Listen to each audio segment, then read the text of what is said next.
بسم اللہ الرحمن الرحیم۔ اللہ کے نام سے شروع جو بڑا مہربان نہایت رحم فرمانے والا ہے۔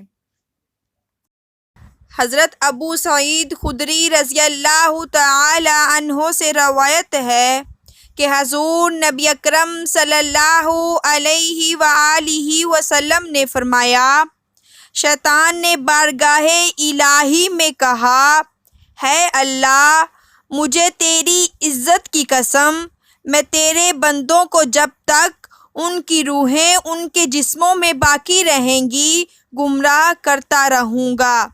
اللہ تعالیٰ نے فرمایا، مجھے اپنی عزت اور جلال کی قسم، جب تک وہ مجھ سے بخشش مانگتے رہیں گے میں انہیں بخشتا رہوں گا۔ دین اسلام کے اس پیغام کو پھیلانے کے لیے ہمارا ساتھ دیجیے، چینل کو سبسکرائب کریں اور اس ویڈیو کو دوست احباب کے ساتھ ضرور شیئر کریں۔ شکریہ والسلام۔